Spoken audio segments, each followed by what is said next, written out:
Buenos días para todos, mi nombre es Andrés Felipe Moreno Arjuela, soy estudiante de Ingeniería Civil en la Pontificia Universidad Javeriana.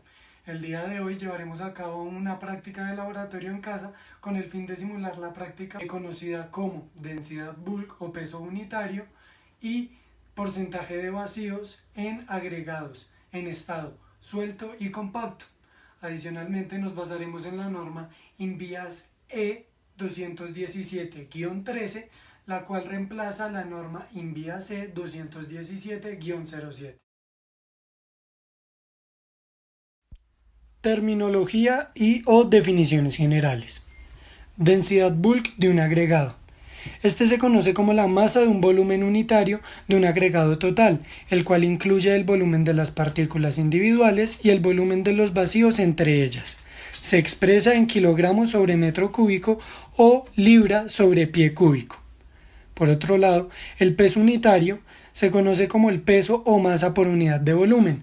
Por lo general, este término no es muy recomendado y es preferible utilizar el término de densidad bulk. Adicionalmente, los vacíos en el volumen unitario de los agregados se conoce como el espacio entre partículas que no está ocupado por los materiales minerales sólidos en una masa de agregado. Equipo y materiales. Balanza. La balanza debe tener una exactitud mínima de 0.1% de la masa de ensayo en cualquier punto dentro del intervalo de utilización y graduaciones de 50 gramos o 0.1 libras como mínimo. Varilla compactadora. Por lo general debe ser de acero cilíndrica de 16 milímetros o 5 octavos de pulgada de diámetro, con una longitud aproximada de 600 milímetros o 24 pulgadas. Un extremo o ambos deben tener forma semiesférica con 16 milímetros de diámetro. Recipiente de medida. Metálico, cilíndrico y preferiblemente provisto de agarraderas a prueba de agua, con el fondo y borde superior rectos y a nivel y suficientemente rígido para no deformarse bajo condiciones de trabajo pesado. El recipiente debe tener una altura aproximadamente igual al diámetro, pero en ningún caso la altura puede ser menor del 80% ni mayor del 150% del diámetro. Y finalmente, pala o cucharón, de tamaño conveniente para llenar el recipiente de medida con el agregado, tanto fino o grueso. Es importante tener en cuenta que como es una práctica realizada en casa, los materiales, equipos y o instrumentos de medida deben ser lo más similares a los especificados en la norma o los encontrados en el laboratorio, para de esta manera mejorar la calidad de la práctica. Muestras de agregado fino y agregado grueso para la práctica. Agregado fino y agregado grueso. La muestra se debe obtener de acuerdo con el procedimiento establecido en la norma INVIAS E 201 y se debe reducir al tamaño requerido para la prueba siguiendo la norma INVIAS E 202. El tamaño de la muestra debe ser de aproximadamente 125 a 200% la cantidad requerida para llenar el recipiente de medida y se debe manejar evitando la segregación. Adicionalmente, el método es aplicable a materiales que tengan tamaño máximo nominal menor o igual a 125 milímetros o 5 pulgadas. Procedimiento de varillado o apisonado agregados gruesos. Para este procedimiento de varillado o apisonado, tenemos una serie de pasos a seguir. Inicialmente, llenamos el cilindro a 1/3 de su capacidad máxima. Luego, apisonamos la capa con 25 golpes de la varilla distribuidos uniformemente sobre la superficie, utilizando el extremo semiesférico de la herramienta. Seguido de esto, adicionamos otro tercio de la capacidad máxima del cilindro para obtener como resultado 2/3 de la capacidad del cilindro ocupados. Nuevamente compactamos la muestra en el cilindro con 25 golpes, ayudándonos de la varilla metálica. Finalmente, adicionamos el último tercio para llenar el cilindro. Compactamos con 25 golpes de la varilla y procedemos a enrasar la muestra. ¿Qué quiere decir esto? Que nivelamos la muestra presente en la superficie del cilindro. Finalmente, llevamos el cilindro y la mezcla a la balanza para registrar su masa y anotar los valores correspondientes. Repetimos 3 veces este procedimiento para obtener un promedio y una mejor calidad en nuestros datos. Es importante tener en cuenta que al apisonar la primera capa se debe evitar que la varilla golpee el fondo del recipiente.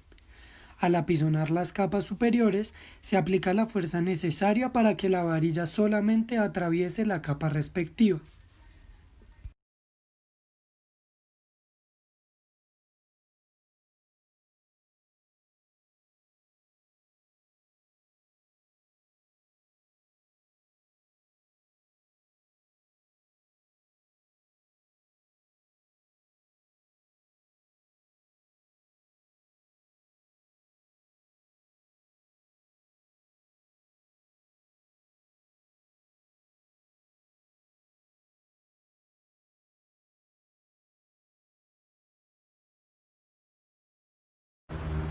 Ahora bien, llevaremos a cabo el procedimiento de llenado a paladas para el agregado grueso.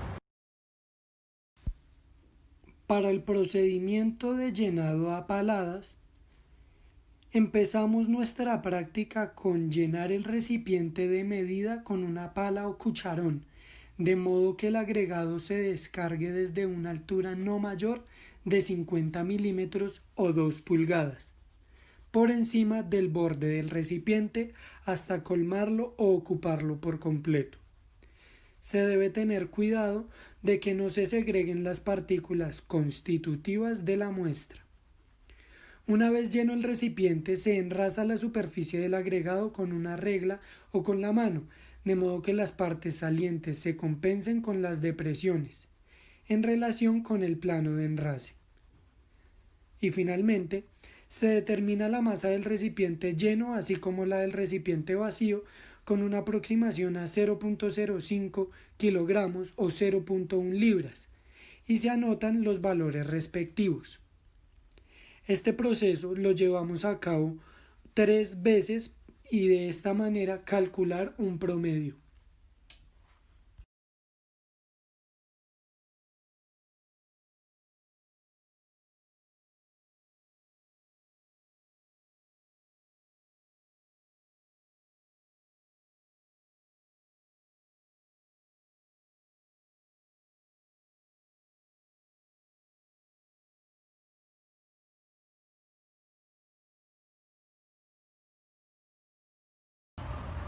Ahora, el procedimiento de ensayo para determinar la densidad del agregado fino es el mismo que el del agregado grueso.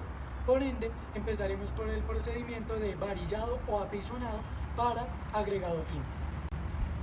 Como se dijo anteriormente, el procedimiento a realizar con el agregado fino es el mismo que se realizó con el agregado grueso, con la única variación de que el volumen del recipiente metálico debe ser menor. Ahora bien, el procedimiento de varillado o apisonado empieza llenándose el cilindro a 1/3 de su capacidad máxima. Luego, se apisona la capa con 25 golpes de la varilla distribuidos uniformemente sobre la superficie, esto utilizando el extremo semiesférico de la herramienta. Seguido a esto, adicionamos otro tercio de la capacidad máxima del cilindro para obtener como resultado 2/3 de la capacidad del cilindro ocupados. Nuevamente compactamos la muestra en el cilindro con 25 golpes y esto con ayuda de la varilla. Finalmente, adicionamos el último tercio para llenar el cilindro. Compactamos con 25 golpes y procedemos a enrasar, lo que quiere decir que nivelamos la muestra presente en la superficie del cilindro. Finalmente llevamos el cilindro y la mezcla a la balanza para registrar su masa. Y finalmente llevamos a cabo este procedimiento 3 veces para obtener un promedio y mejorar la calidad en nuestra respuesta.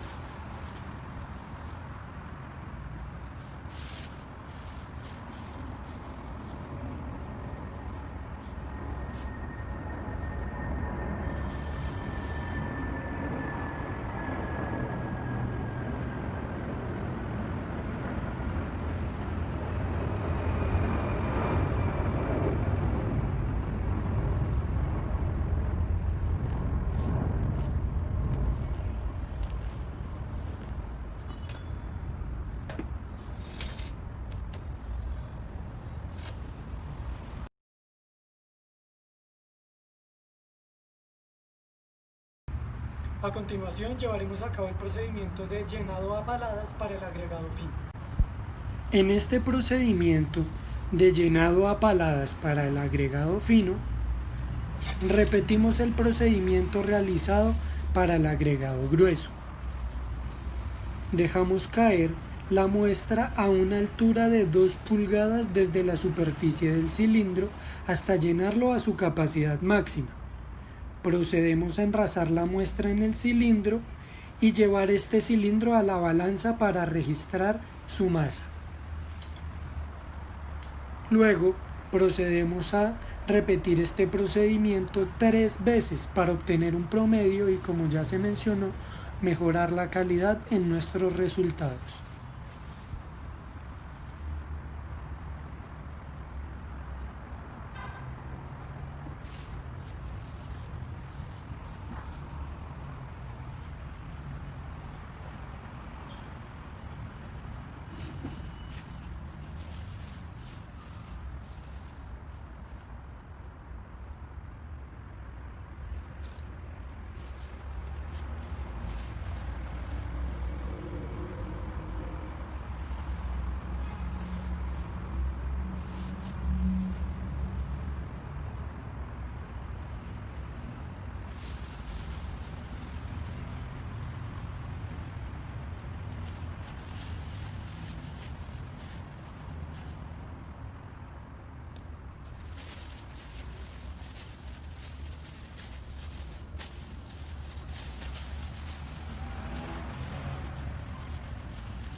Para finalizar con nuestra práctica de laboratorio, mostraremos los cálculos, fórmulas, variables y especificaciones que se deben realizar cuando se obtengan los datos requeridos en cada práctica.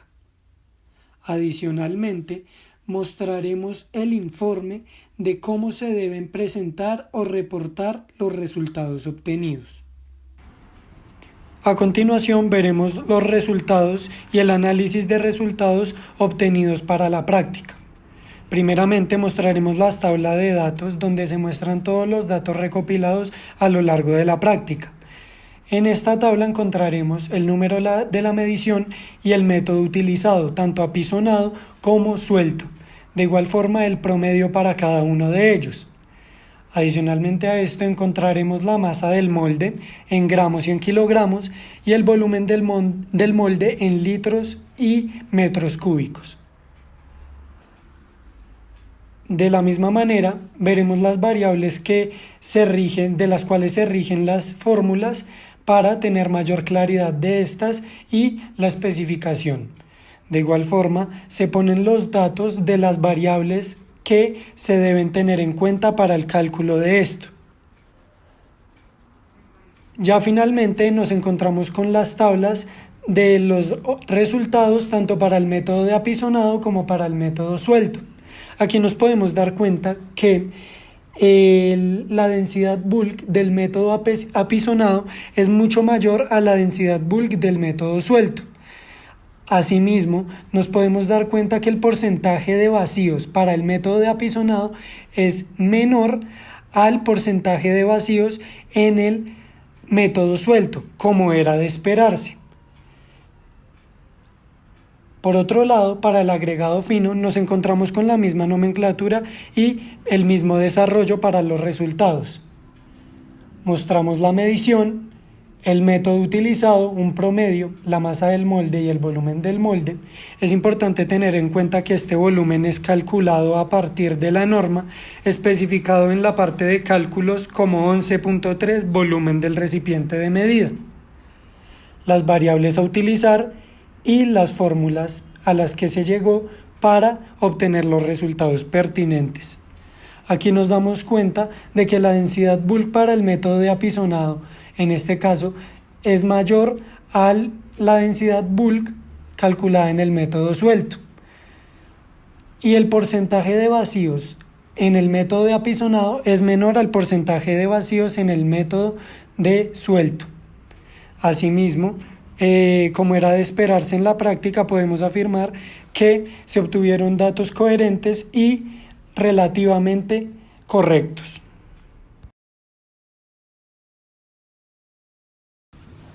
Conclusiones.